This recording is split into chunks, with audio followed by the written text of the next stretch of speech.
Hi there. In this video, I'm going to be summarizing how to input data into the Foresight setup window, process the data, and then interpret some of the results. So for this case study, hypothetically, we're the land manager for the Shasta Trinity National Forest, and we're trying to design a 2,500 acre or hectare project that addresses multiple of our forest-wide treatment priorities. So the first thing you need to do is download the Foresight tool. Open it up, and then also download the input data and put it into a folder on your desktop or document somewhere really accessible. So we are going to select the input shapefile, which is in that downloaded data right here, ST case study input. And then these fields will now be able to populate. And so to start, stand ID equals cell ID. This is saying how we're identifying our stand level treatments. And so these represent each of our grid cells in our input shapefile. What's defining the area in hectares. And we're going to be inputting two priorities and weights. Those are going to be HUIDW SPM and TVSum SPM. And we're going to weight them from 0 to 3 in steps of 1.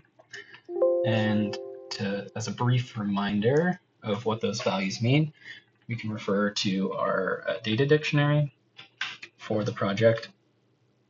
So TVSum, that's our timber volume sum. That's how much timber can be produced by each grid cell. And the SPM, standardized percent of maximum of the harvest volume, is the suffix. And then HUIDW, homes under imminent danger of wildfire. And then same suffix, standardized percent of maximum structure exposure. And then the weights are saying we're developing 9 different weighted priority scenarios here. So in steps of 1, so 0, 0, or 0, 1 is prioritized. HUIDW would be prioritized. TVSum isn't prioritized. And then the opposite, only TVSum's prioritized. 1 to 1, they're both prioritized evenly, etc. for 9 different, those 9 possible combinations. We aren't going to be using any treatment thresholds. And then the next thing we're going to be inputting are our constraints for the project area. For that, we're going to say that we want to develop 2,500 acre or hectare project, and we're going to say there are 50 hectares of slack. So any project within 2,450, and 2,500 hectares will be a valid project for us. We're going to be adding 4 inputs, and those are going to be our other HUIDW and then TVSum categories that are the PCP and stand suffixes. We can quickly look what those mean. So stand, that's just the total for stand.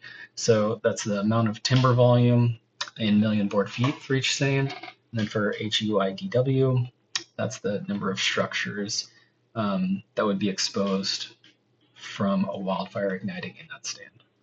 And then the PCP, percent contribution to the total problem. So that's a standardized value for the entire forest. And then another thing we want to do, we're going to enable subunits based off of PAID, so our planting area IDs. And then we want to set to have output solution images and output stand CSV files. And those will give us a heat map as well as a stand level description of each weighted priority scenario combination. So for all 9 of those, and then we'll click run. Oh, oops. We need to set our output base name first. And so we're going to set that to ST Shasta Trinity case study run 1 or something similar. And that'll output into our folder. So I already did that. It should take about 40 seconds, maybe up to 2 minutes to run that. But then your results, you'll have 9 output spreadsheets for each of those weighted priority scenarios, as well as 9 JPEGs for each of those priority scenarios, and then a summary of the results. And so let's quickly look at some of these heat maps that it produced for us to get a sense of what was going on.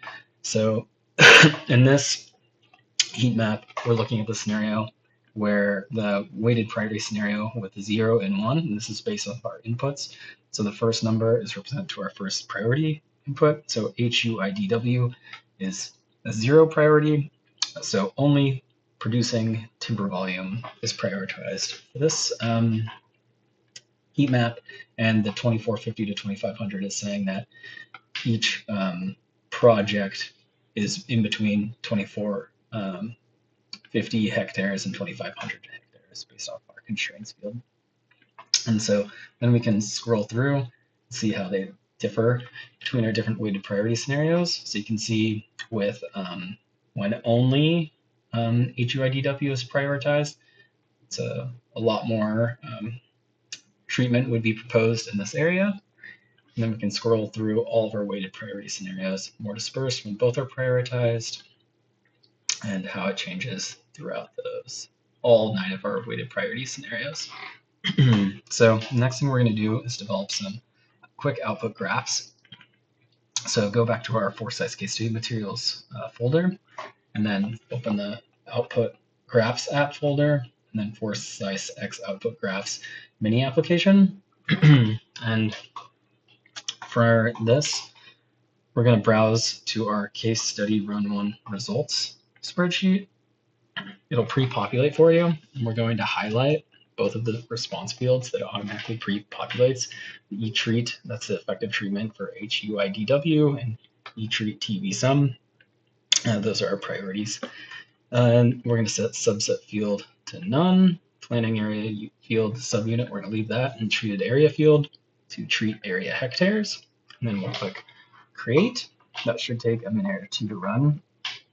And then we'll go to, it should open up a new graphs field that has a few different tabs.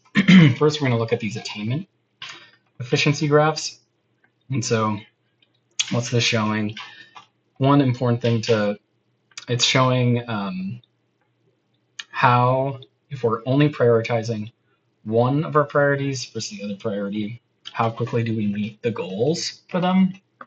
And so the blue line, only when HUIDW is prioritized, TVSum is the red line.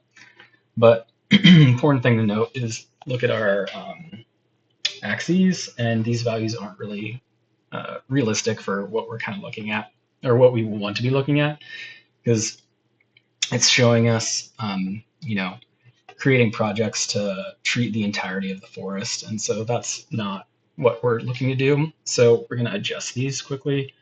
So you can just double click and adjust the axes, your maximum to 100, and then we're going to adjust the x-axis to 10, so for 10 projects being produced, and then same thing here to 100%, and then to 25,000. And so this is saying for if we were to implement 10 successive projects for only one, addressing one priority or the other, how quickly would we attain our or address our goals?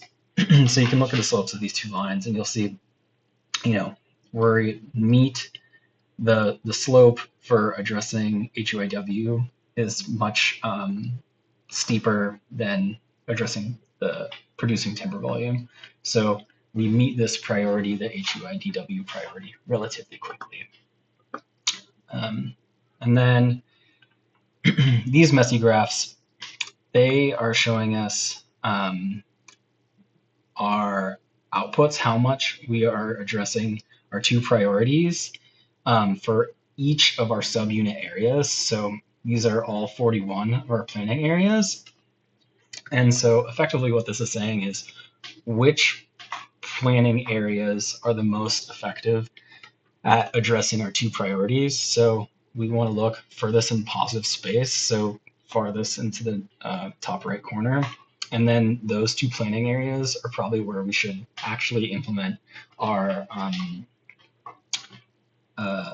real world treatment project, because those planning areas most effectively address our two priorities. So in this example, planning area 2743 and 2413 are most effective there. And so I can go back, and then for the remaining runs, we are going to include some realistic real world constraints. So for our second run of the model, we're going to include available for management. And so that's the avail field. We'll change this to ST case study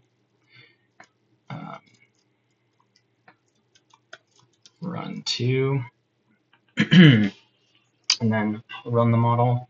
And we can see what this field means from our data dictionary again. Avail to indicate if stand can be managed. So this is based off of past management activities or administrative constrictions or restrictions. So special wilderness designations, a research forest or something of that sort, as well as like, if it had just burned or been recently harvested. Then run the model, and then you'll do the same analysis with the outputs. And then at the top of that, we'll be adding thresholds. So go down to here, add threshold. And the first one is going to be looking at mean veg departure greater than 50%. So same thing, look at our data dictionary to see what that field means. Mean veg departure, it's how much the vegetation has changed compared to historical conditions. And that will be run 3. So update ST run case study run 3. Run the model, interpret the results, and then a final one, which is looking at critical habitat designations. So 0. And we can see what that means as well, looking at our data dictionary. Critical habitat, see it indicates if the stand contains designated critical habitats for species protected by the Endangered Species Act. And then you'll click run and interpret, set it to ST case study 4.